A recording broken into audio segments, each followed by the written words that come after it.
Hello, everyone. Happy Friday. Today is a beautiful day, and we have an amazing treat in store for you. We have superstar Ron Poindexter, aka Mr. Excitement. I have given him that nickname.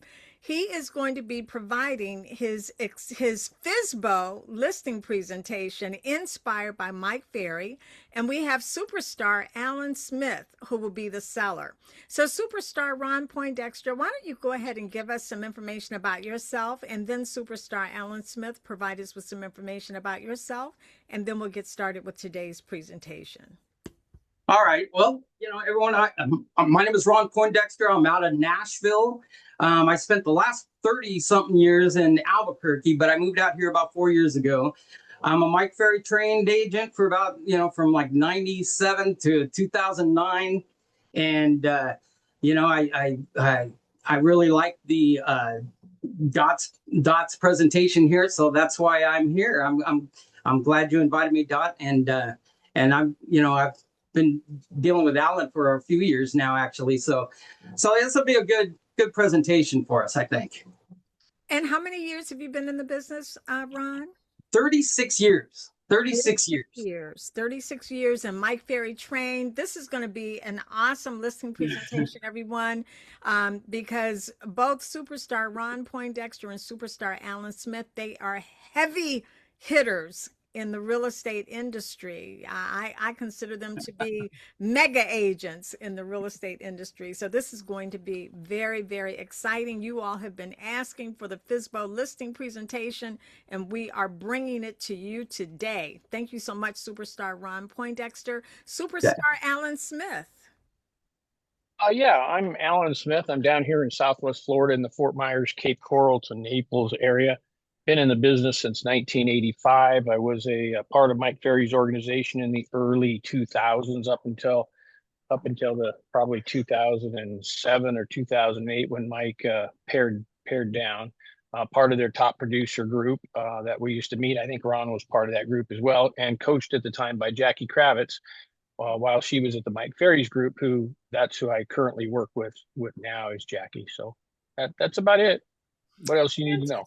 All right, and superstar Alan Smith, we know that one of the loves of your life, it involves horses. I mean, because I've seen some of your photos. You want to tell us a little bit about that? Well, I mean, I don't really know what to say about that. Yeah, we in the later stages of life, my wife and I have gone back into horses, and what we do is long distance trail. So we do a lot of endurance and obstacle course things and long distance trail, meaning that we're getting ready in July to go and do the 500-mile Colorado Trail, which is, goes all the way through the Rocky Mountains of the state of Colorado from Denver to Durango. And that'll be about a 6-week trip. So. Wow, that's exciting. And your horses are beautiful. Your land is beautiful. Oh, thank you. Yeah, absolutely beautiful. And for those of you who may not know, superstar Ron Poindexter, in his former life, he was a singer. Right, Ron? A long time ago. Yeah, that was a long time ago. But yes, if you knew The Urban Cowboy, if you ever saw that movie, that's who I opened for most of those acts there. And I played right there on that stage many a time, and in the rodeo and with that whole bunch. And I played everywhere from Disneyland to Disney World. So so are you going to sing this presentation then? No, I could, I guess. I try to remember things by that way, but I'm getting older, so. But that's another reason why you have the stage presence that you have. It's like you can pick up on certain things when you talk to people, you get to know them. It's like there's something different about you, and that's exactly what it is. So thank you so much, superstar Alan Smith, superstar Ron Poindexter.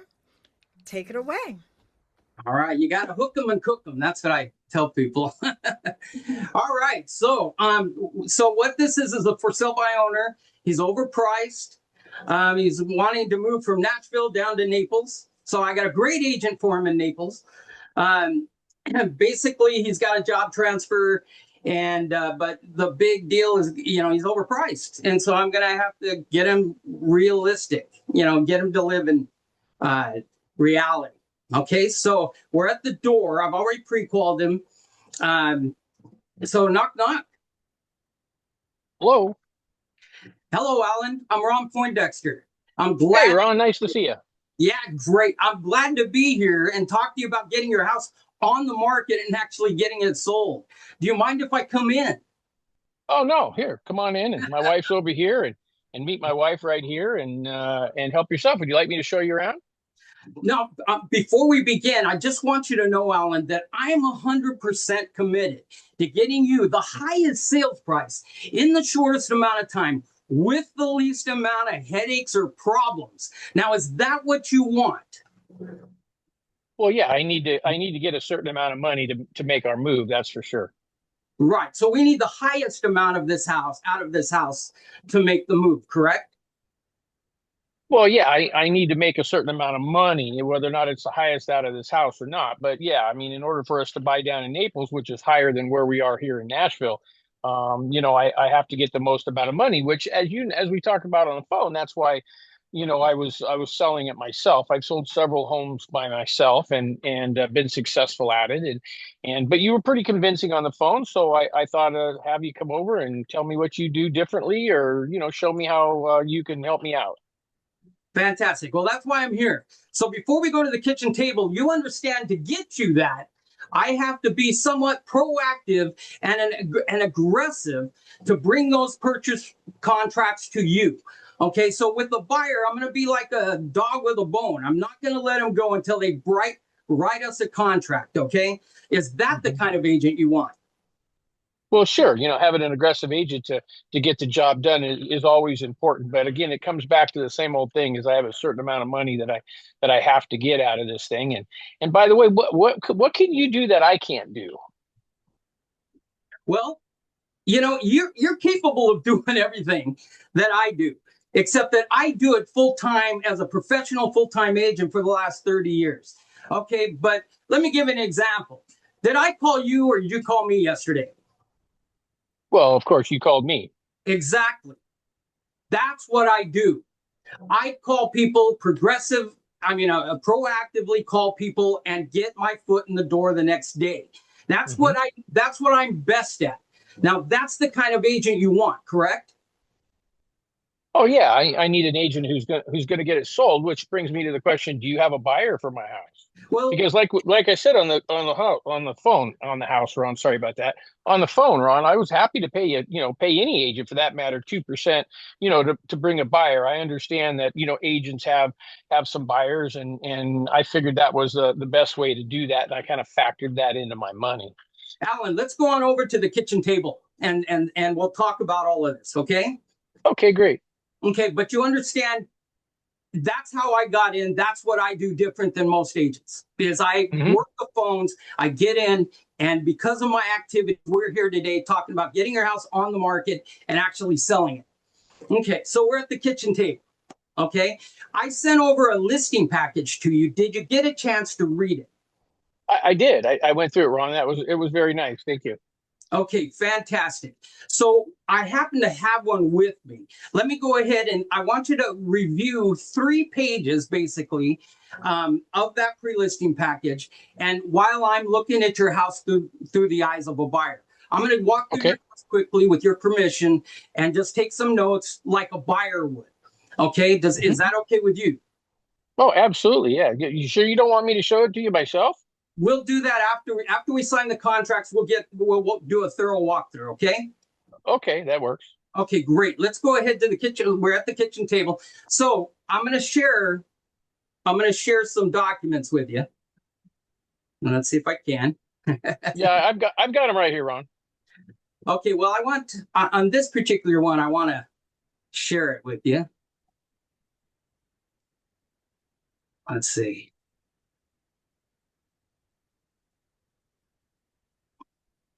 Oops. Well, okay. Okay. Can you all see that? Yep. Okay.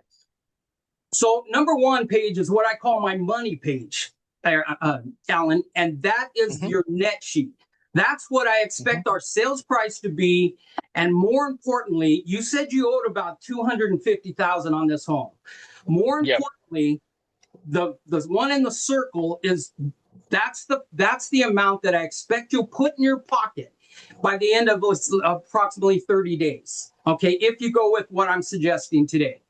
Okay, that's the more important figure. It doesn't matter what we sell it at, Alan. What matters is what you put in your pocket, correct? Absolutely, sure. Okay, fantastic. Now then, going on to pages number 2 and 3 and so forth. This is my plan of action, okay? And while I'm looking at the house, you can review these. My plan of action is what I do to get you the money, okay? So you have the money page. These are the activities that I do to get you the money. And this is what I call a live document. It's a living document. So I vary this depending what the market conditions are and what they're doing. Okay, but pretty much I focus only on activities that work in the market. Okay, does that make sense to you? Yeah, sure. Yeah, it does. Ron, like I said, I've sold several homes myself, so I'm kind of just going down your list here pretty quick. And I looked over this before you got here, and I guess my question is kind of about all agents seem to kind of do the same things, and I'm trying to figure out here what you're going to do that I can't do myself. Can you explain to me exactly what you're going to do that I can't do myself? Yeah, we will when I get back. I'm going to go through this. You guys, if you'll read through it, after I come back looking at your house, I'll explain, I'll answer all those questions. Okay, That'd but be like I perfect. said, the main thing that I do that sets me apart is that's how I'm meeting with you today. I get on the phones and proactively talk. How many people did you talk to this morning or yesterday about your house? Did you personally call? Well, yeah, I didn't personally call any. Well, I can't. That's not true because I did have a person who called about, wanting to see the property this Okay. weekend. So we made a showing appointment. But other than that, I haven't really talked to anybody. You don't normally do that. That's what I do different. That's what I do that you probably can't. I mean, what do you do for a living? I'm an engineer. Okay, you're an engineer. So you're good at engineering. Okay, I'm good at sales. Okay, if I wanted to build a bridge, you wouldn't want to walk across it, would you? No. Well, maybe not, but But if I put together a listing package and a performance package that'll sell your house, I think you'd want to listen to me, correct? absolutely, sure. All right. So the second thing is my most frequently asked questions. Now, these are questions that through the years, my sellers have asked me the most common questions, okay? And these are the questions, top 10 questions, and my answers to them, okay? Now, because you're a for sale by owner, I've also included the National Association of Realtors puts together, you're familiar with the National Association of Realtors, correct? Oh yeah, weren't they the one that just got sued for $umpteen million for Yeah, they price did. fixing or something like that? Yeah, but the greatest thing came out of that, and we'll explain that when we get to the numbers when I come back, okay? But Great. there's a great thing that came out of that, and I think you'll love it, okay? But this is the percentage of the last few years. Basically, they track over the last 100 years. NAR has tracked with a profile of home buyers and sellers who has bought homes, how they bought them, who they bought them from, everything you can think of, they've got it tracked. So what's great for realtors, it's a huge resource. Have you ever seen this profile of home buyers or sellers? No, I haven't. I haven't Okay. seen it. Well, Alan, a lot of my competition hasn't even used it, and it's a great package. If you knew who was going to buy your house and why they were going to buy it and how much they were, the future, correct? Sure, I can see I mean, that. you can understand that. You're an engineer. You're a facts-based guy. So that's what I know by doing this. So if you'll take a look at these 4 pages, and I'll go look at your house through the eyes of a buyer. Okay? Okay, super, All right. thanks. Okay, so then you have them look at these. There's your plan of action, your most frequently asked questions, which are the top 10 objections and my answers to them. Okay? There's the top 10 questions. And then the little blurb on for sale by owner. Okay. All right. So I'm coming back now. Okay. So Alan, did you get a chance to review these?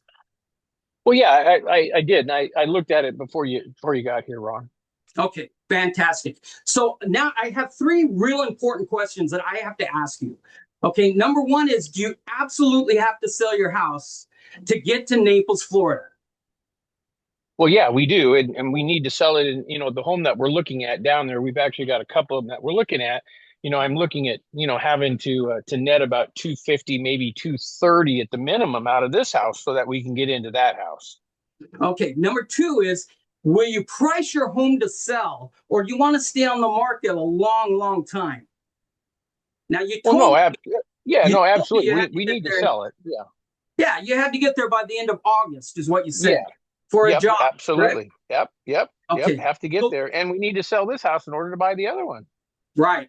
Absolutely. So we absolutely have to sell it, and we have to get there. We don't want to stay on the market a long, long time. You want to price it to sell, correctly? I mean, correct?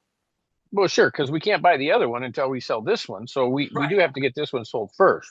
Right. So, and my third question is, do you want me to handle the sale for you? Well, Ron, yeah, out of everything that I've seen so far on your package, it looks good and everything. My concern again, it goes back to the dollars because I have to net a certain amount of money, which is why I was selling it, for sale by owner. But if you can net me that same amount of money and put your commission on top or something like that, we'll be golden and we'll go for, and we can go forward on that way. So tell me what you have to say. Well, Alan, I'd love to tell you, yeah, I'll just throw my commission on top of your sales price. But we got to stay in reality, because it's not just the buyers that we're selling your house to. It's the bank. Okay? 98% of the buyers need a loan. So it's not only selling the buyers are easy sales. It's the bank, it's the appraiser. So we can't go crazy on throwing costs and things like that on top of your value. You understand that, Mhm. correct? Oh yeah, absolutely. I mean, all properties have to appraise and everything. So you don't think my property would appraise for the 250,000? I mean, excuse me, the 539,000 I'm asking? I'm going to show you. Get into that here in a second, and I'll show you exactly what I came up with. Okay, you understand that numbers, because you're a numbers guy. Two plus two is four, right?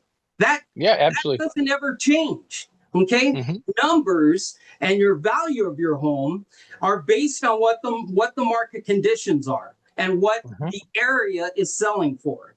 Okay, Hmm. and so you're a numbers guy. We have to be truthful. Do you want me to just tell you a price like some lousy agents do? Or do you want me to tell you the truth, Alan?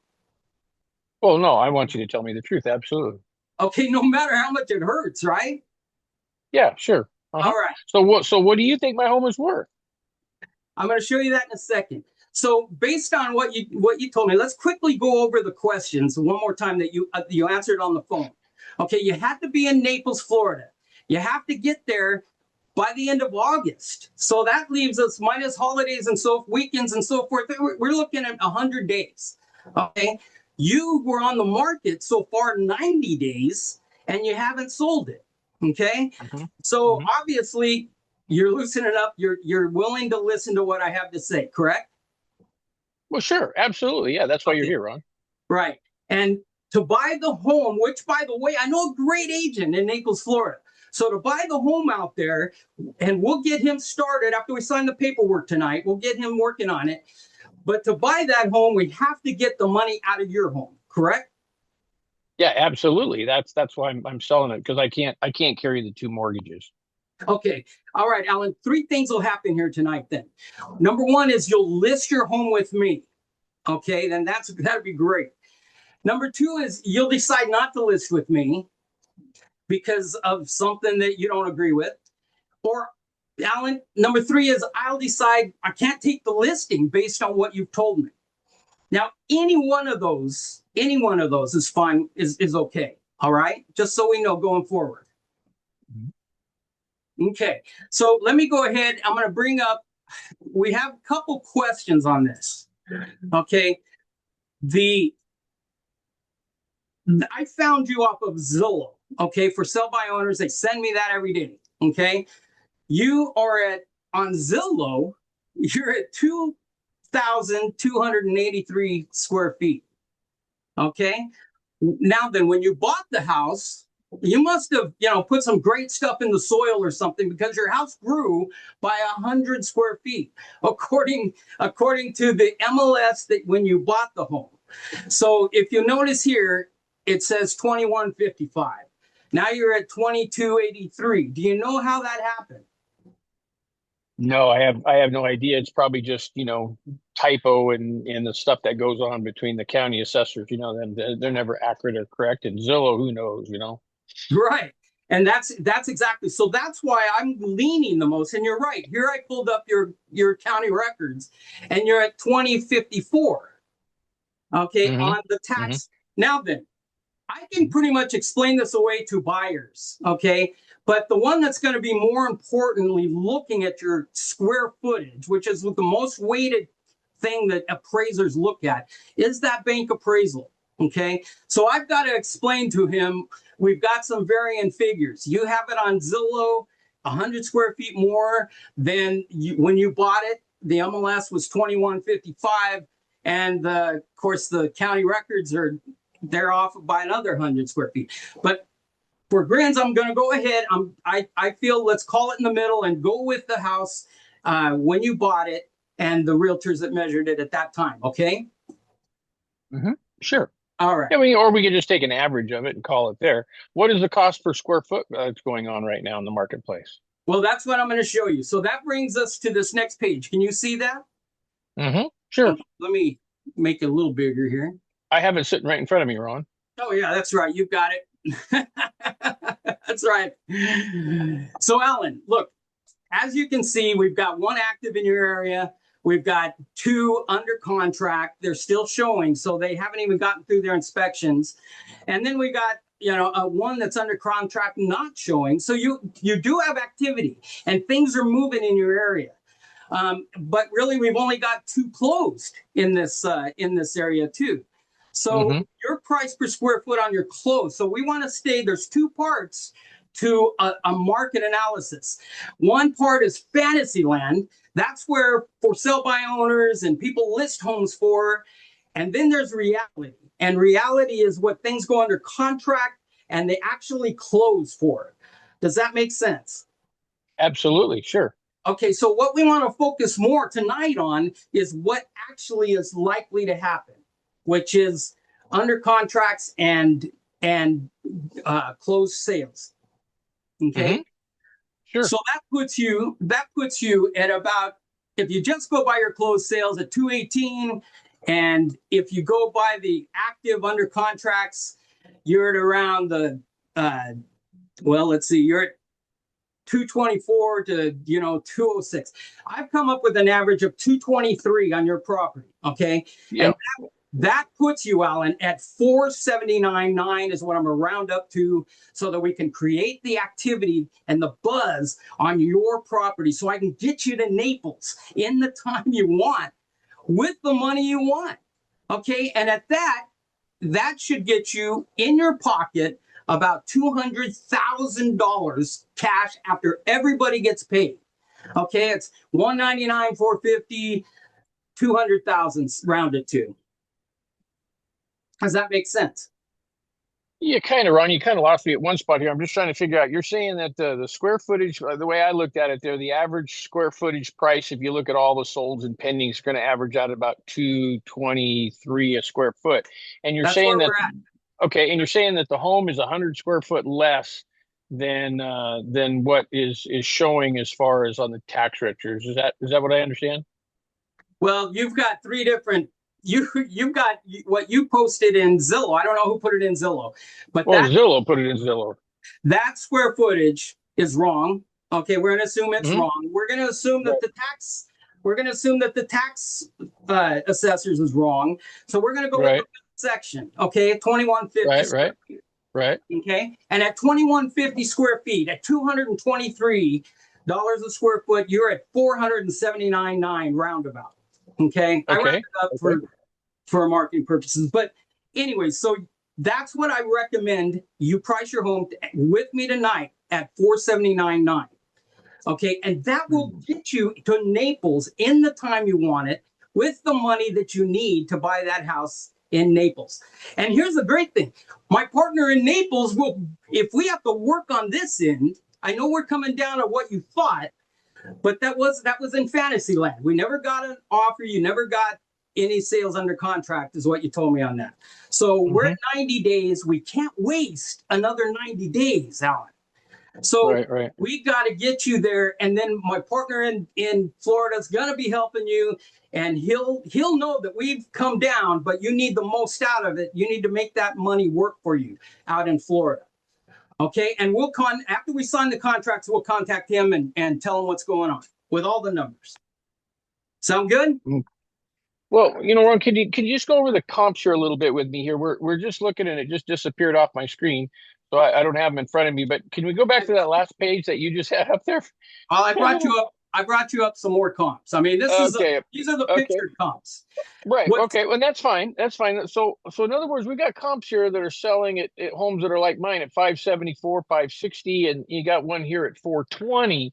Right. 560 and 579 obviously is higher than even what I'm asking. Well, I guess it's a little bit higher than what I'm asking now. The 420 obviously is really low and wouldn't even get me the money that we need to get there. My concern here is obviously is if I net 199, is that net after your paid fees as well? Yes. That's after everybody gets paid. Now, I mentioned the greatest thing that happened to us this last year was that lawsuit. You mentioned the lawsuit, correct? Now we have the ability to negotiate the buyer's commission based on the offer. Now we're going to go ahead. We're going to go ahead and offer, like as you see on the net out, we're going to go ahead and build in. Now I built you in for 2% to the buyer's agent. I take 3.5%. And the reason for that is because I work for free until we get you your money. Okay, so I'm putting it all on the cuff until we get you a sale that you're satisfied with, that we can put that money in your pocket of 199.5 or round it to 200. Right. Okay, Ron. Yeah, I see your point. I like the idea of being at those kinds of numbers, although they're lower than what I was expecting to be at, because I really needed to net, closer to 230, and your net at 199, kind of puts me in a pinch there. So I'm going to have to take a look at that. But specifically, what are you going to do? I mean, again, and I know other than the calling or whatever, I'm just trying to figure out what the value is into hiring an agent and paying a commission that's more than mine. Because see, in my mind, and you're right, I'm an engineer. So from an analytical standpoint, if I pay you essentially, what is it, 3.5, 4.5, so if I pay a 6% commission, how am I going to make more money paying a 6% commission than I would if I just pay an agent who brings me a buyer and I pay them 2% commission? It seems to me I would end up with a higher net than I would if I'm paying more commission. Do you see what I'm saying? No, you're an engineer. So again, let's go back to the beginning. 2 + 2 = 4, Alan. So nobody gets paid unless we get your home under contract and get it sold. Okay. So the difference in me is I'm actually a salesman. Okay. I'm not a marketing guy. I'm not an advisor. You pay me for one thing and one thing only, and that is to sell your home. Or, I mean, if you want to pay me just to market it, I'm good with that. You want to pay, what will you pay me just to market your home and never sell it? Well, I mean, it doesn't do any good not to have the home sold. I get that. I'm just trying to figure out how paying more money in real estate commissions is going to net me more money in my pocket. Okay, so if we go back to what NAR, the Association of Realtors, tracks this for the last 100 years. Okay, if you look on here, so in the last few years, actually about 7% of the for sale by owners have actually sold. Of all the for sale by owners that went on the market, only 7% actually have sold. Okay, now then, that was the last few years. This last year, if you look, it's more like 5%. See there, 5%. Now, these are actual stats. The NAR, the Association of Realtors, is the only association that can track these kind of statistics. And they've done it for 150 years. Okay, so do you follow me on that? Yeah, Okay. absolutely. But wouldn't the Association of Realtors, I mean, I understand they're making it look really good here, and it makes it look like realtors that people can't sell their own property and realtors can sell a lot of property. But that's kind of like the Fox Guard and the Hen House, isn't it? I mean, that's not like an independent survey done by, 60 Minutes or something, right? No, it is. It's the most independent survey you possibly can. Mhm. Because here's what happens. That the industry, the whole real estate industry relies on that. Okay, so they're not gonna look, are there some good engineers and are there some bad engineers? Oh, well, obviously, like any occupations, there's good ones and there's bad ones. Right. So who do you think gets paid more? Good engineers or the ones that the bridges collapse all the time? Well, obviously the good ones. Obviously, the good ones get paid more money. And that's exactly why I charge 3.5%. We offer two. We will look at each individual offer to see if we're going to adjust that buyer's agent's commission or not. Now they are supposed to have a contract with their buyer to get paid, and we can't ever see that. So, but what we can do is we can throw that out there, see what bites on their end, see what the offers net out to money in your pocket. But that's what I'm concerned with, Alan, is your pocket. Okay, that's why I do the 3.5%. You're going to pay me a little because I'm a little better than most agents. I would say I'm a lot better than most agents. Okay, I've got the experience you need. So basically, at 199, 479.9 is the accurate number. 199 is an estimate, but I think you're going to put that in your pocket. We'll get you and save you money in Naples. So sign the contract with me and let me go to work tonight. Well, Ron, I'm liking everything you're saying here. And I think what you're kind of saying here is that you can get, by your calling and everything that you do, that you can get me more exposure. And obviously, more exposure should equal more buyers. More buyers will equal a higher value. And maybe we'll even get a bidding war going and we can even get the price up a little higher. So, would you be willing to start at like maybe 515 or 519? No, we don't have the time to waste. See, if you had another 6 months or even a year to sell this home, then we could waste more time. You have to get, from what you told me, you have to get to Naples as soon as possible, and definitely by the end of August for your job transfer, correct? Yeah, absolutely. Okay. So not only am I great, I'm a great negotiator. I'm really good at spotting. I've been trained for 30 something years at spotting the trends and spotting where to get my foot in the door with buyers and make sure they bring us a realistic offer for you. Okay, Okay. great. Well, let's do this then. Let's use your price. And then if you sell it though, if you bring the buyer, you're still going to do it for the 3.5% then. Well, yeah, the 3.5% is my listing commission. So That's if you correct. want me to bring the buyer, then yeah, I'll do the 2%, which is what I got estimated there. So what I'm getting at here is that if you bring the buyer, you're still going to only charge me 3.5% because your buyer will be paying you the other 2%. Is that what I agree? What I No, understand? no, No. no. So in other words, if you bring the buyer, you want me to pay an extra 2% on top of the 3.5%. Just like you would any other agent. Well, but you said that the other agents that are now in agreement with their agents on paying them directly, which therefore I wouldn't have to pay that. Well, you don't have to. And we'll look at that upon each offer. Okay. I'm just building you in a worst case scenario. Okay. What we're I seeing in the see. I see. market is the 2%. I'm taking three Okay. and a half. I may come to you and say, Alan, let's hit this guy hard. He brought us a lousy offer. Usually it's you, the sellers, that are a lot kinder than me on the other agents. So that'll be up to you. The greatest thing is that you still make the decision, Alan. Okay, I'm just bringing you into reality. Okay, Right, right. and I'd rather tell you the truth now than let you down later. Okay, I'd Hmm. rather be honest with you than give you a figure that I know I could get a listing with it. But I don't need a Okay. listing that doesn't sell. I need a Sure. listing that sells. Does that Well, make nobody gets paid and nobody gets where they're going if you have a listing that doesn't sell. So why don't we do this, Ron? Let's go ahead and list it at your number. And we'll agree to do it at your 3.5%, which I don't have a problem with because I was willing to pay 2% before anyway. So the extra 1.5% for having somebody do all the work and whatsoever, especially somebody that's an expert like you, I can see the value in that. But and then as long as the buyer's agents that come are being paid by their agents, whatsoever, and then as long as again, if you bring the buyer, I'm still going to be at the 3.5% because you'll have to deal with that buyer for their 2%. So as long as we can agree on that, we're good to go. Would that work for you? No. What doesn't work for you? That's a totally different, because here's the thing, Alan.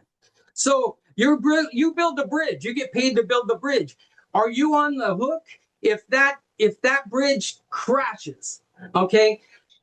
I build your bridge to get you to your new house. Okay. But I also, if I bring the buyer, I've got a whole new set of liabilities and so forth. I got to make sure that I don't cross any fiduciary lines. So if we did that, I would have to drop, if I do a dual agency, I would drop it to a transaction brokerage at that point anyways. Okay. But so. Right. But you would get paid by the buyer though. I would get paid something by hopefully by the buyer and by the 2%. So but I would structure it to where the 2%, because that's what I know. See, that's the reality. The reality is, if we list it, I'm getting 3.5 from you. I know that you'll consider the 2. We've got a deal. I'll make it work. Okay. I don't know what the buyer is going to do. Right. Okay? Right. And that's what I'm saying here. So we're going to list it at 3.5%. And then when the buyer comes along, then we'll negotiate that, or we'll worry about that when it comes. And if the buyer is being paid by their own agent, then I'm 3.5% to you, and I'm good. If the buyer's not paying the agent, then obviously we'll have to deal with that at that time. Is that kind of what I'm seeing here? Well, or are you wanting to list it for 6% up front, and it doesn't matter what price I get, I'm going to be stuck and obligated to paying 5 or 6%? I don't know what you just said. The listing commission is 3.5%. Okay. The cooperation that we're offering, we're just throwing it out there at 2%. I'm just preparing you at 2%. So if you're okay with that, in a worst case scenario, you walk with 200,000. That's what's going to go in your pocket, and then we're going to get you with my great agent out there in Naples, and he'll help you adjust on that end. Because you make your money on the buy. You've heard that. You make money, you invest. So when you first buy it, that's where you make your money, correct? Yeah, absolutely. You always make money in real estate when you buy. Yeah, exactly. So that's what we're going to focus on there also. So I can put more money in the long run, because this is really a two-in deal. So in the long run, we want to keep money going into your pocket, as far as the net. So we may have to adjust on this side, but you may make it up on the buy side. Sure. Okay. And I'm going to still be involved in that deal. So I'm going to be on that agent. They're going to know what I need. We work together all the time. They know how we work. Okay. So great. Let's sign the contract so I can go to work. I just need keys for the lockbox, and we're good. Okay, great. Where do we want me to sign? Right here. Sign. Okay, super. Sign right here. Sign right there. Okay, got it. Signed. Thanks a lot.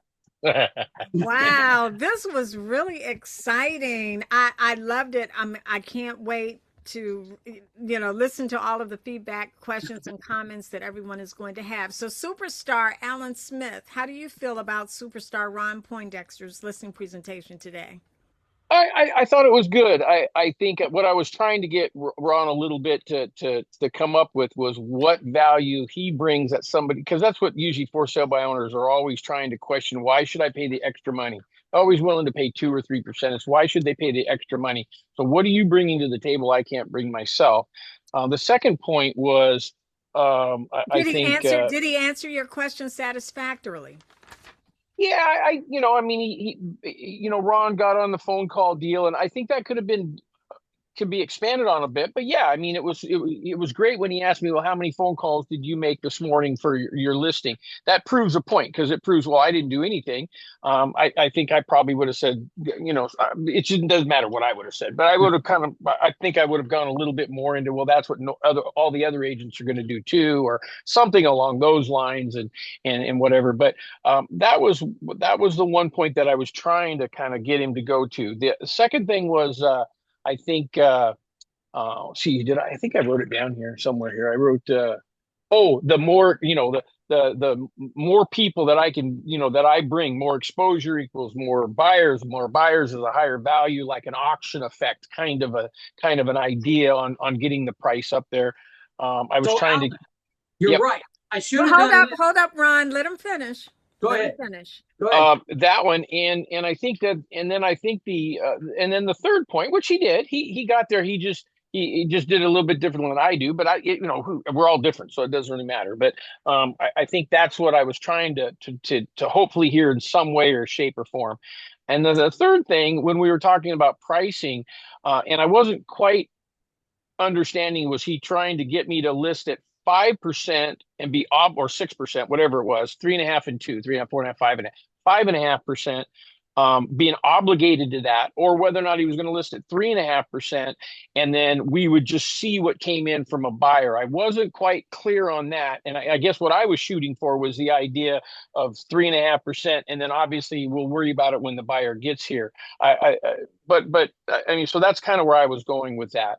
And then obviously you always get the standard, well, I'll pay you to list my property, and if you bring the buyer, will you do it for free? Which obviously said no, that he would want to get compensated from the buyer. And I agree with that. You're going to get compensated by the buyer. And the new rule says that the buyer's agent is going to pay you. So therefore, I still would only get out of the deal having to pay 3.5%. And then Ron said no, because then there's going to be a buyer fee. And it's like, well, but we don't know that yet. So I was just trying to get that a little bit, I was trying to clear in my mind how that was arranged. But I thought it was good. I thought it was really good.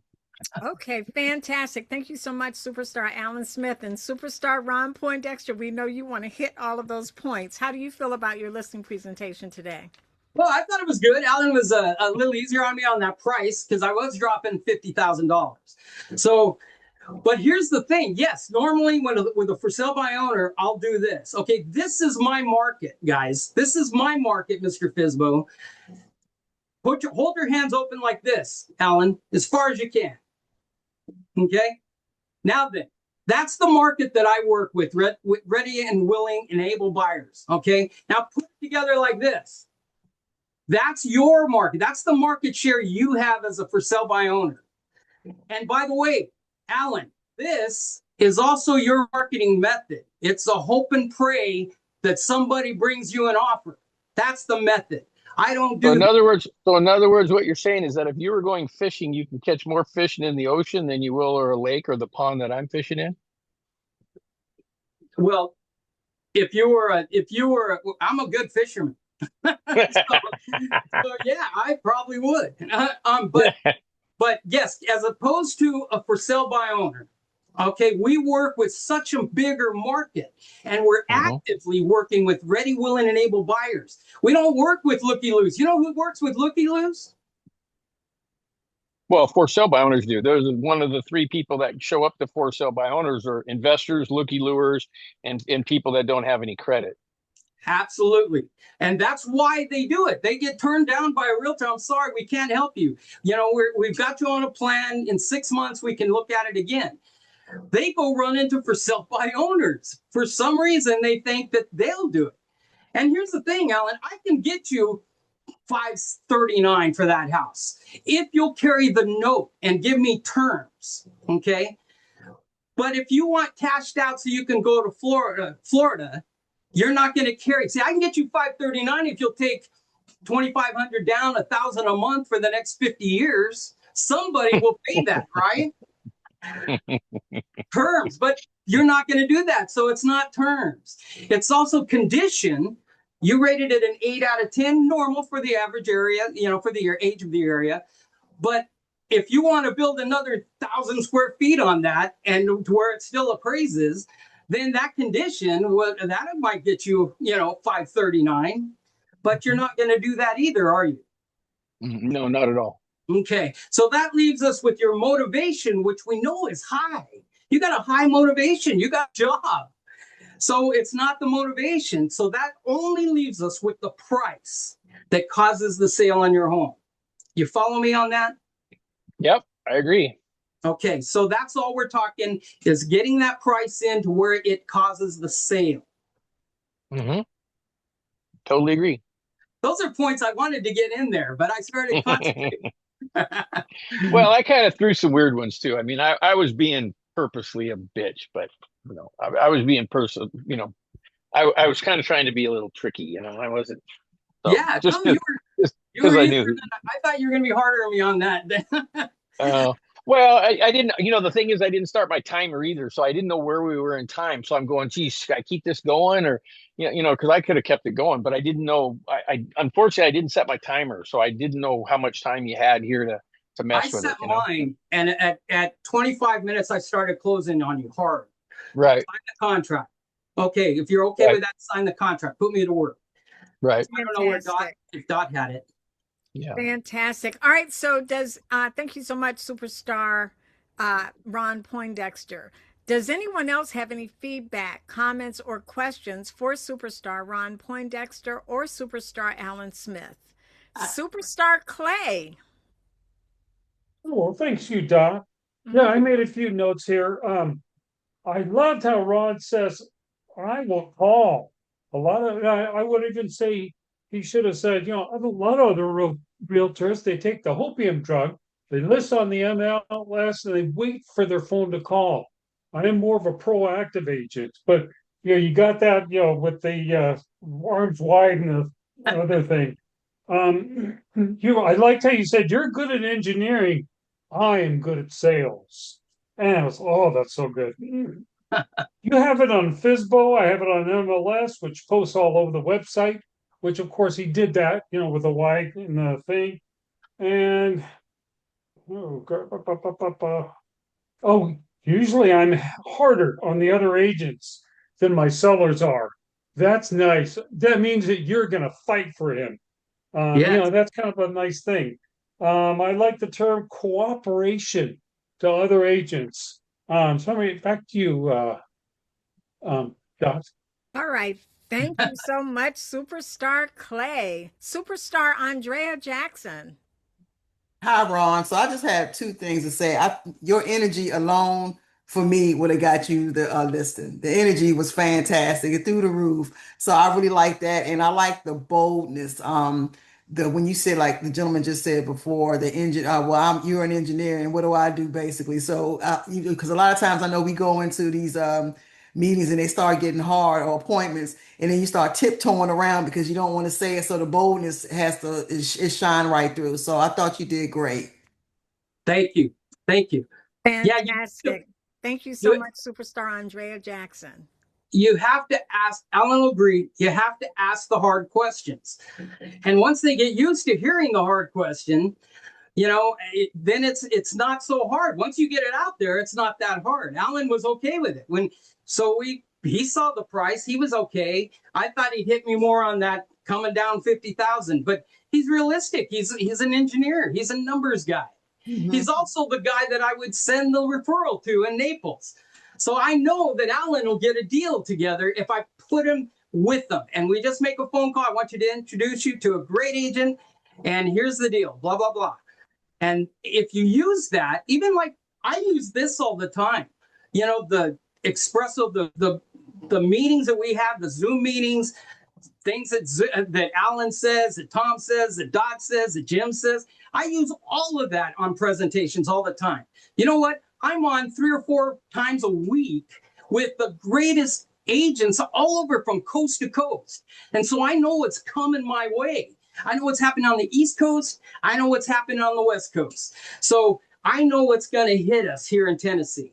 So if your agent isn't involved in groups like we're involved in, then he doesn't. I have the upper hand. Period. One I last think what you question. just said, what you started out there, Ron, saying about saying the bold things is really the biggest thing because I know early in my career and I know this, and even with the people that I coach and with our group, um everybody, as somebody just mentioned, tiptoeing around. Everybody wants to get the listing, and sometimes they want to get the listing so bad that they're not bold and upfront. And really, I think you get more respect from people by being bold and upfront, because they're expecting you to beat around the bush or fib or tell them whatever they want to hear to get the listing. And you have to be willing to walk away from the listing, or you have to be willing to lose that listing in order to tell people the truth, because and have the hard conversations. Because if you want that listing more than you're willing to tell them the truth, and that's exactly what you're going to get. And that's the hard thing, that especially people who don't have a lot of listings or need business real bad, they're going to knock it around. But the problem with that is then they get the listing, or you can still get the listing, and then it turns into a nightmare because it's overpriced, it won't sell, and you got to spend money on it. I mean, there's nothing worse than, as you know, as being an agent and you're desperate because you only have a few listings or you need to get something sold, but now you're actually spending money on videos, on photographs, on this, on that.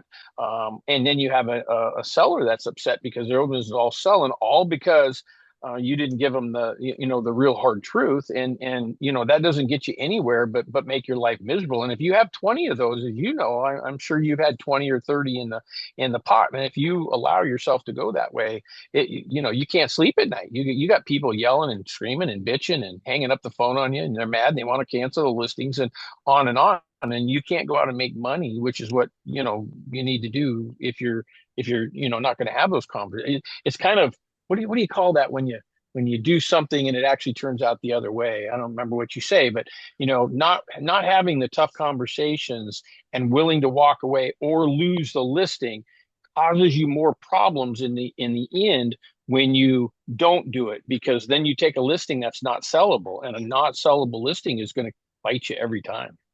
And Ron, I'm sorry, Alan. No, go ahead. What you were saying about telling the truth, we've had several agents who have provided their listing presentations where they actually ask the seller for permission to always tell them the truth. And they make a point. They make it a point, and so when they ask for permission, is it all right with you if I always tell you the truth? And so as they're going through the presentation, especially with sellers who are just so, interested in overpricing their homes, that's when they remind them, you gave me permission. Is it okay for me to tell you again? I want to tell you the truth. And so you end up not having to walk away from the listing because they really do appreciate receiving the truth, and you end up actually taking the listing. So that's an excellent point. I think the way that I've always put it is I say, Mr. Seller, do I have your permission to tell you the truth, or do you want me to lie to you like the other agents are going to just to get your listing? And that's it right there. And that's exactly how I ask them. And they'll all tell you they want to tell the truth. The real thing is they still want to hear what they want to hear, but at least you've got the door open to come back later on and say, okay, remember when you said you wanted me to tell you the truth? Here's the truth. Exactly. And so that's how I present it. But last night, when I list a home, I do a search so that the seller can see the activity that happens around that home. So they're constantly seeing new listings pop up, new listings sell, price reductions that happen. They see it at the same time I do. So yesterday we had one, my longest listing has been on the market. One popped up the same size, square footage, a block over, and it sold for like $100,000 more than ours. And so he texted me right away when that went out. I wasn't surprised, but he says, what do I have to do? What do we have to do to get this home sold? So I called him and I said, Paul, I have analyzed this every which way with the analytics and the stats and so forth. We have a garage. We're remodeled also. That these houses are selling around us. But I told him, I said, Paul, we have to reduce the price drastically. We have to drop it enough that it puts our house back on top of the list. And I said, I don't know why analytically the stats aren't working in our favor, but I can tell you that emotionally, they're not liking your house. Those buyers went on to buy houses. The people that showed our house, they just didn't like yours, period. And I said, I don't know why. Our show's good. We've gotten good feedback. I said, but I can't ignore the fact that it's not selling. And Well, so buyers always buy by comparison shopping. So they're looking at your listing and they're looking at those other ones. And in this case, they were willing to pay $100,000 more for somebody else's listing. You know, exactly. So that's now that listing, when I looked at it analytically as a remodel, that flip kind of thing, they might have had the edge on the interior and appeal, but realistically, we should be selling. But the hard truth is that I had to tell them is they just don't like yours as well as the others. And it doesn't make sense price per square foot. I understand that, but we need the price reduction regardless. And so I ended up, I wanted a $20,000 reduction. He hit me back at 15. I said, okay. So that's where we're at. But I got a $15,000 price reduction because I send that search out around my active listings. So they hear from me every day by text, email, or voice, or I call them. But they also see things like, new listings that are popping up, and they're getting things sent to them all the time from Ron Poindexter. And I've got those on automatic. So it goes to them. The Zillow stats, how many people are looking and say automatic. Everything's going to them automatically, except for what I call them or text them every day. Fantastic. Thank you so much, Superstar Ron Poindexter. Does anyone else have any feedback, questions, or comments for Superstar Ron Poindexter or Superstar Alan Smith? Anyone? I have, I'm sorry, go ahead. Did someone say something? yeah, I was gonna. How long have you been doing for sale by owners? I just started calling them yesterday, actually. You asking me? Yes. I call them pretty much when I'm calling. I like to get about 35 contacts a day. Okay, so if I'm calling expired listings, I call the low-hanging fruit. But if they're not answering or frustrating me or whatever, I move to another pool. It's like fishing. I move to the next fishing hole, which might be for sale by owners. So on the first, where we were boot camping, I got 103 contacts. I listed I took 3 listing appointments. I've got 1 of them so far. I made 850 calls. But to get my contacts up, I had to turn to for sale by owners because they will pick up. Okay. But I know they're more of a follow-up program on the for sale by owners. So, but I was down on my contacts for that day because I told everybody I'd get around 200. Well, I got half that. I only got 103. So, but I called all day and I got 3 listing appointments. So, Ron, you just brought up the point about for sale by owners being a longer follow-up deal. And there's, I don't totally agree with that. And but my take on it, I think, is along Jackie's take on it. And that is, the for sale by owner is the easiest person to get an appointment with. I mean, literally. Do you have a buyer? Well, I don't know. I haven't seen your home yet. I have all kinds of buyers. Well, great. Come and see it. They'll let you in the door. That's not the problem. The challenge with the for sale by owner, as is trying to show why you bring more value for them to hire you, more value for the commission that you're going to charge them. In other words, let's just use round figures. If for sale by owner wants to sell for 100, you want a 6% commission. If you come in and say, hey, I'll sell your house for 106, they'll do it every bit of the day, right? So which isn't the case. So we can't do that. You can't put your money on top of it, but that's their mentality. And so it's easy. For sale by owners are really easy to get the appointment, but what's difficult is converting the appointment into a listing appointment and not a showing appointment. And what a lot of people do is they go in there to show, and then they want to show them how good looking they are, how pretty their car is, or their dress, or whatever they do. And then they get stuck, or they lie and say that they have a buyer for their home, which that even turns into a bigger problem, because when they really don't have a buyer, then the seller just says, well, see, I knew you were full of baloney and you were fibbing to me, and then you've lost all respect and credibility. So that's that tight wire that you walk with for sale by owners. But for sale by owners are very easy to get an appointment on. What's difficult, or the challenge, is that you have to show them why you can do what they can't. You can get them more exposure. More exposure equals, more buyers. More buyers equals a higher price, just like an auction. They can't do that. They have to sit and wait. And that's the key with for sale by owners, I think. What I call that is a bona fide appointment. Okay. So that isn't a bona fide appointment. If I come out and talk to you about, and I show you how I can do that, are you going to sign? Would there be any reason you couldn't sign a contract when I come out? Mm-hmm. and that's what I want to find out. I have all kinds of, I'll stop at a for sale by owner and I'll say, hey, Alan, I saw your help wanted sign out in the yard. I'd like to apply for the job. I'm a realtor. Okay. And some people will laugh at that. And some people will say, what? For a help wanted sign? What are you talking about? Well, that's what I want. See, I want them to say, what? Or they'll laugh. If they laugh, you're in. Okay. Then I'll use a Ring doorbell thing. You know what? I noticed you had a Ring doorbell. Where's your disclosure on that? I don't see it here. See, because, you don't know about that. You have to disclose that you have a recording device to all the buyers. Even for sale by owners have to disclose that. Did you know that? I just happen to have one of those in this file here. So let's sit down and talk. Let me take a look at your house while I'm here. So those are things that you can do and get that foot in the door and then start closing them hard on an actual appointment. But I use the stats a lot. See, for 100 years, we have followed that. And it's very hard to argue.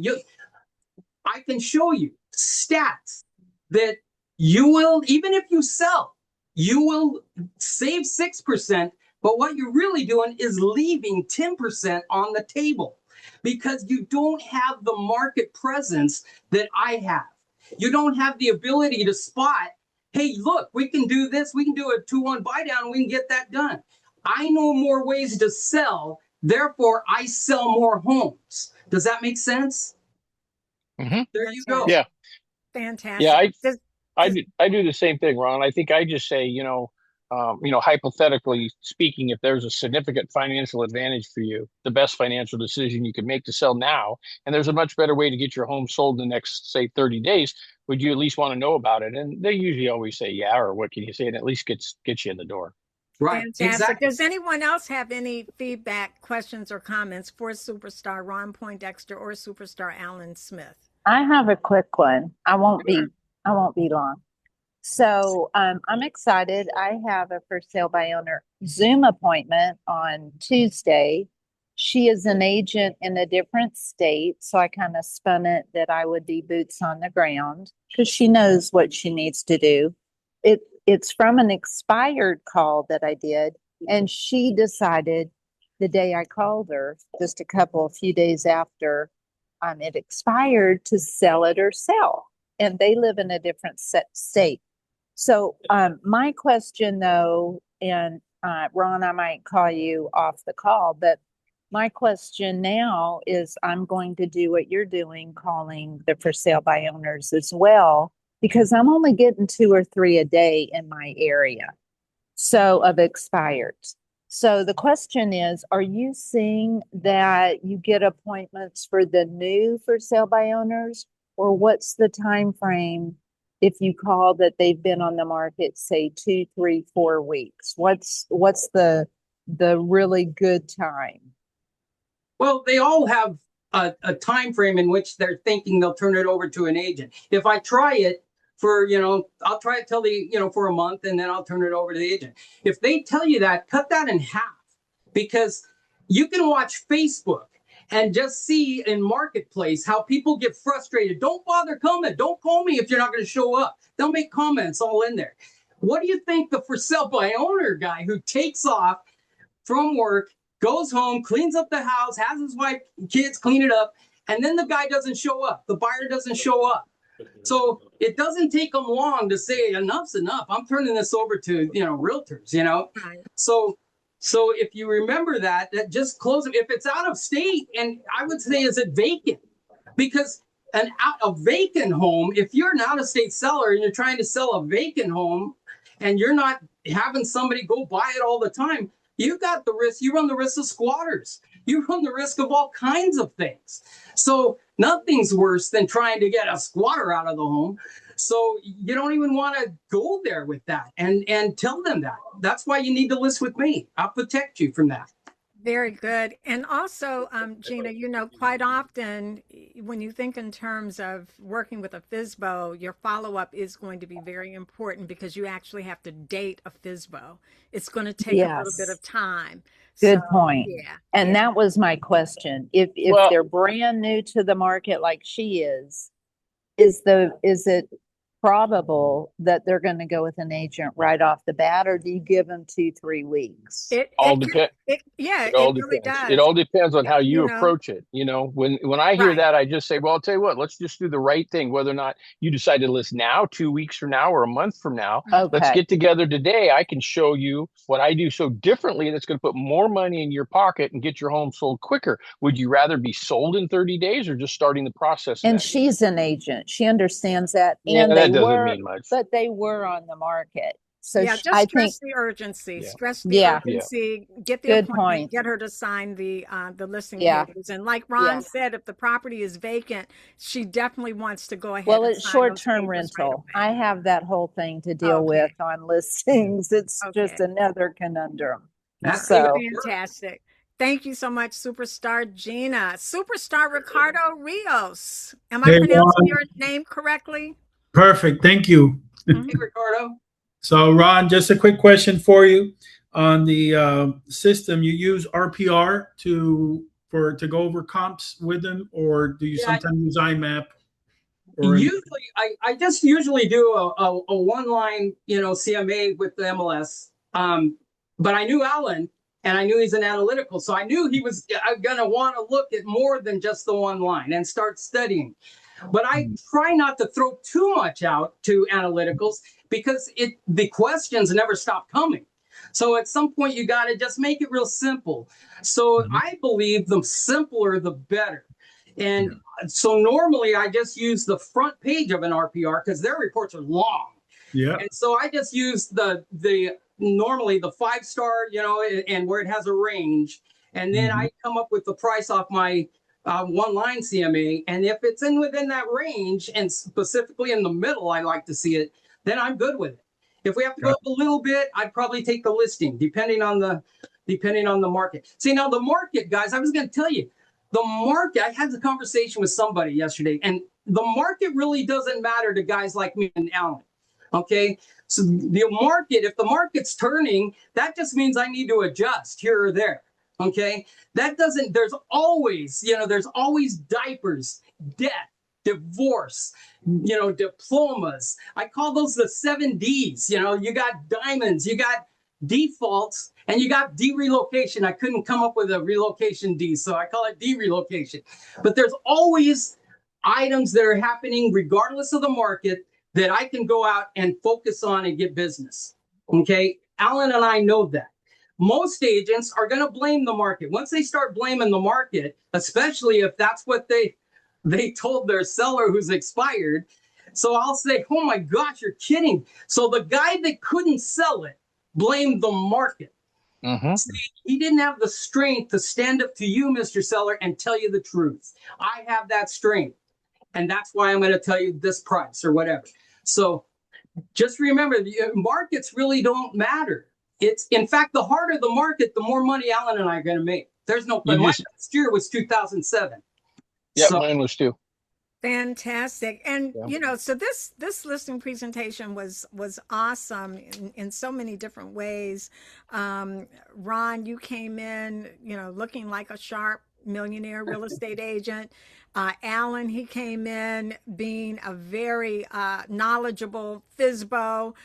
He was very direct right from the very beginning with regard to how much he needed to net in order to move to his new location. Ron, I love the way that you told Alan that you are proactive and aggressive and you're like a dog with a bone. yes. And you asked him, is that the kind of agent that you want? And of course, Alan said, yes, that is the kind of agent that you want. But Alan, again, being that very knowledgeable seller, he said, but what can you do that I can't do? And you said, well, you're capable of doing everything that I do, but I do it full time. Again, just these little things can make a big difference in the mind of a seller. I love the fact that you said also this was another key point for the seller to think about. It doesn't matter what the sales price is. What matters is what you actually put in your pocket. Is that correct? And Alan agreed with you again. You're getting him to agree with you along the way. Your plan of action I love it. You said on the plan of action, it says, I'm 100% committed to getting the highest sales price in the shortest amount of time with the least amount of headaches. Is that what you want? Of course, that is exactly what I want.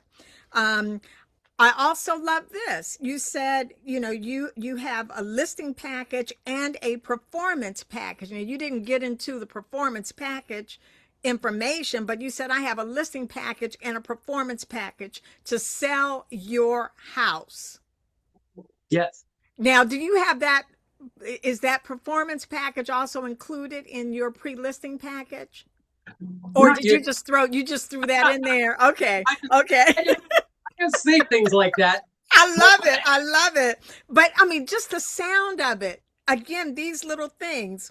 My listing package and my performance package is going to sell your house. All right. Now, the other thing that I have here, let's see. Okay. I love the fact that you included the NAR 2025 profile of home buyers and sellers, that chapter 8, including that every FSBO listing presentation, we should have that incorporated in our package. Now, let me ask you this, Ron, because I know you usually provide us with all of your listing information for me to send out on Wednesday evenings. Mm-hmm. Will you also include the 2025 profile of home buyers and sellers so that I can include that as well? I can. The whole one is pretty long.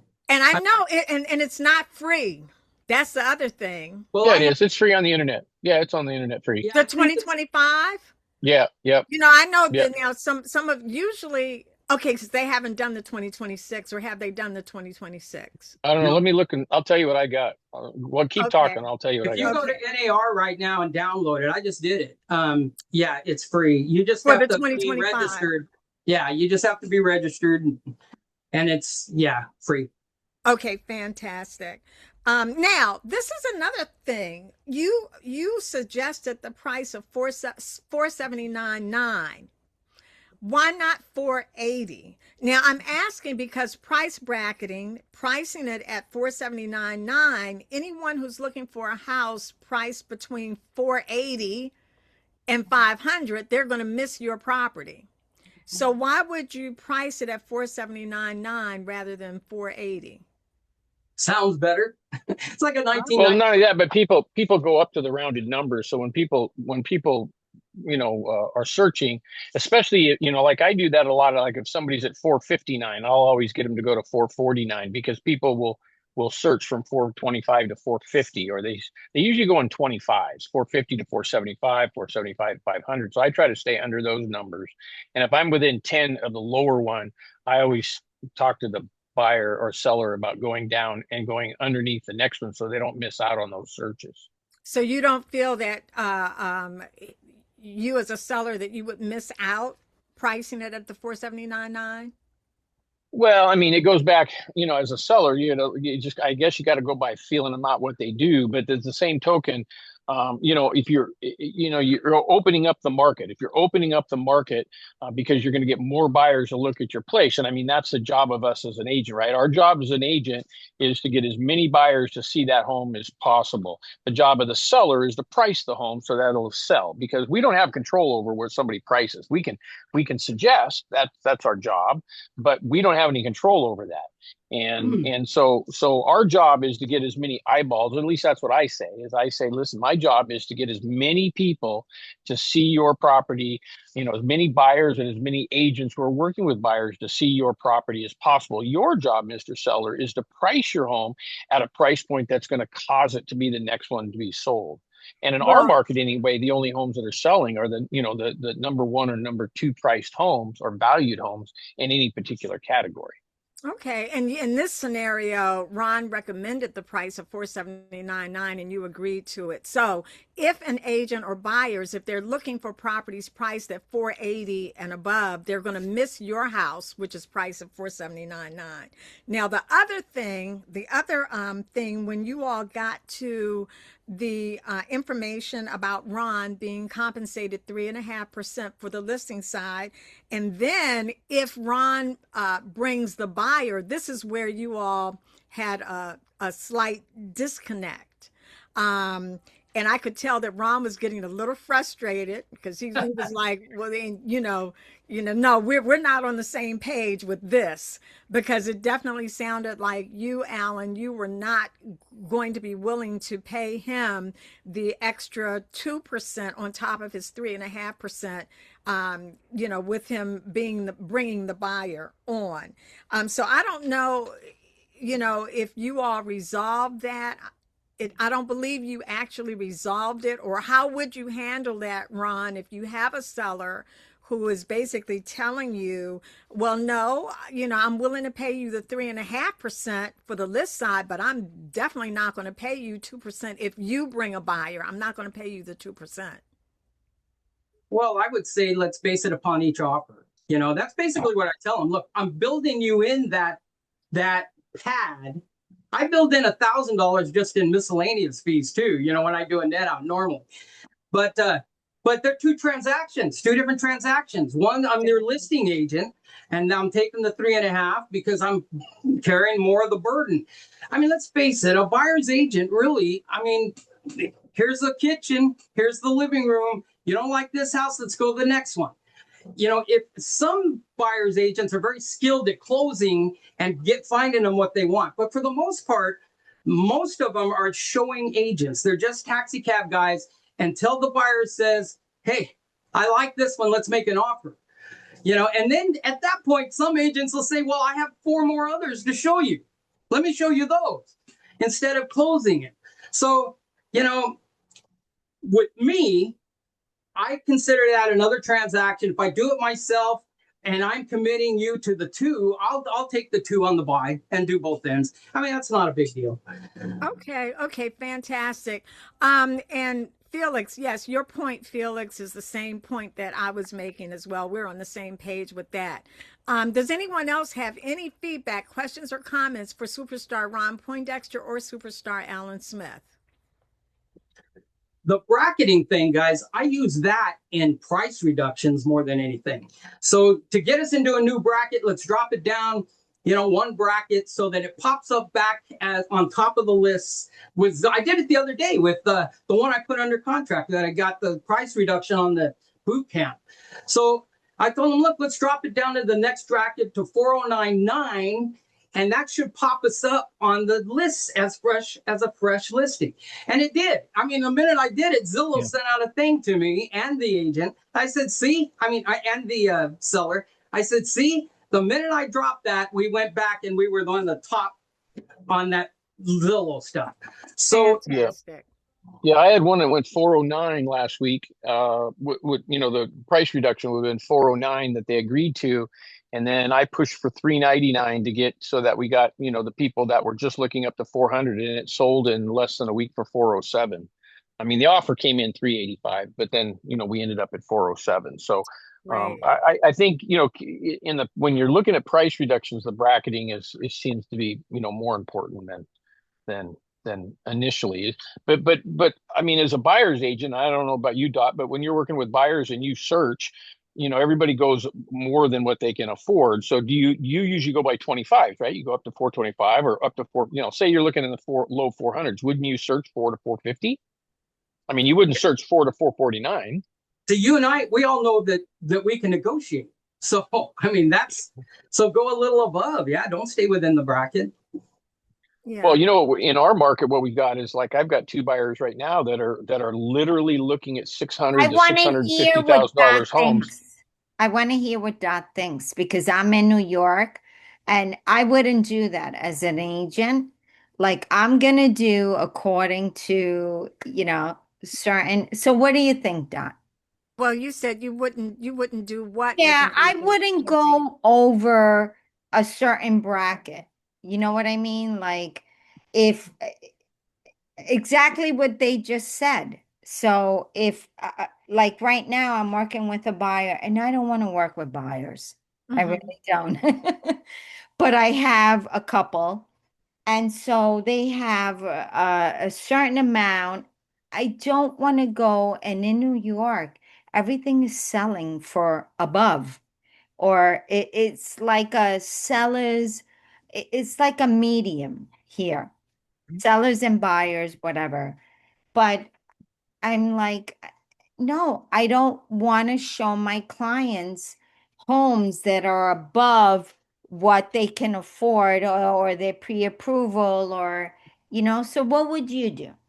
Well, I mean, for instance, I have a client who has been pre-approved for 750,000, but she does not want to go over 650. But I show her houses up to 700. And I think it depends on your market too. In my Yeah, market, we yeah. have buyers right now that only want to spend 450, but they're looking at homes at 600, 650, and they're making offers at 450. But our market is different down here. Well, Wow. wait a minute here, Dot. You got to remember that we're 30% back. Homes here are dropping at 1.1.5% a month. Good So, grief. if you've got a $500,000 home here, you're losing $10,000 a month. Oh my gosh, that Yeah, is we awful. if you have a condo in North Fort Myers, you in the last year you've lost 50%, 50. Mm, So that is I have two. crazy. Yeah, yeah. Well, that's Phoenix, Las Vegas, and Florida. Florida, this is the same thing that happened in 2005 to 2008 with us. We're crashing. I mean, big time Oh, crashing. wow. That's So in North Dallas too. yeah. Yeah, Wow. and so I have And here clients that in are looking at Nashville. six, and we have clients, that are looking at right down today. My son is showing homes that at 600, 650, and these people are making offers at 400, 450 because they know sooner or later they're Wow. going to find somebody who wants out, and that's what's driving the market. And so if you don't search in those higher properties, you don't know what the seller's motivation is. Just because the seller may be listed at 650, he may be willing to bail at 550, but he's not willing to put it on the market at that, and he doesn't have an agent strong enough to tell him the truth. So it just sits there at 650. Somebody comes along with that lower offer, and the guy's like, "Yeah, I want out," and that's So what you, drives a downward market. so you all are showing like 20 houses then. You're showing a Oh, whole bunch of houses a in day, order to find, yeah, yeah. a day. Whereas some other agents they will tell the buyers right up front, you get to see 5 houses and you make a Yeah. decision. Well, that was our market. That's me. That was I'm our not COVID. wasting my time. Well, that was our COVID market. We in COVID market, we'd I listed a condo for 375, and in 6 hours it had 62 offers and it sold for 90 over. Wow. So That see, is but so see that's interesting. what caused this problem, though. That problem is what caused the problem that we have now, in that we are back to 2020 pricing. So anybody who bought a home for 2020 after that didn't pay cash for it is upside down, Yeah. and they're just seeing it go away. And I just had this conversation. I'll tell you the exact conversation. I'm looking at it right now in a text. I just had a conversation with a seller that I have, and I said the same thing. I said, if you had a bank account right now with Bank of America and you had $325,000 in that bank account, and every month the banker was taking out $10,000 in fees, how long would you leave your money in that bank account? And they said, well, not even a day. I said, that's the problem that you have with this house, because next month it's 10,000 less. The month after it's 10,000. It's been doing that now for 17 months. So how Oh, long are you going to wait? That's why wow. waiting costs you thousands of dollars. So And in a don't market, hesitate. yeah, So yeah, yes, the scenario I did, they list. If you notice on that MLS, it was they bought it for $499. I'm at $479 now on it. Those are the hard truths. But again, if you know more ways to sell a home using buy downs and points and things like that, then you can go a little above if they're in a position where their income, a car payment's dropping off in the next few years or whatever, then they're in a position to deal with a buy down and a gradual rise to, top out at a 2-1 or a 3-1 or a flex fixed or anything. If you know more ways to sell it, you will sell more homes. And, back in Albuquerque, we did wraps and real estate contracts and, owner carries all the time. And we used to secure with people's 1031s, secured loans with cars, secured back in the 80s when everything was assumable, and you assumable loan, and then you'd take an owner contract, secured to your car, or your Boeing credit union account, or I mean, any way that you could figure out to try to sell a home, because otherwise they wouldn't sell. Alan, I swapped and interest rates were 14% one time. A bull, yeah. A cow. I swapped them for the down payment, and it was like worth $100,000. I couldn't believe it. But both were farmers, and they knew the bloodline. And this guy came up. I'm like, a bull? What are you talking about? A cow? He's like, yes. So, anyways, it was worth like $100,000 on this bull, and it was and they knew he did it just like that. Not a problem. See, the realtors nowadays have never been really in a bad market. That's kind of where we've led to the problem that we have now. People talk about 6% interest rates. In 1988, I bought my home at 12.75. Yeah. There were 14%. I'll tell you, if realtors think it's bad now, I mean, they don't have a clue. I mean, when I got in the first 20 years I was in this business, it was over 12%. Yes. And remember now, our mindset is that there's no such thing as a bad market, period. Well, there isn't. What's going there really on isn't. In the market. It all just depends on which way you approach it and which way you're looking at it. And to be honest with you, the worse and the harder the market gets, the easier it is for a good agent to do well in. And it gets rid of all the rest of them. Right. I mean, buyers are going to continue to buy, and sellers are going to continue to sell. Real estate never stops, ever. That's correct. So this is really exciting. I'd love to hear what's going on with agents all across the country, because we do have different things going on in different areas. And so it's absolutely phenomenal. So I'm going to ask one more time. Does anyone else have any feedback, questions, or comments for Superstar Alan Smith or Superstar Ron Poindexter?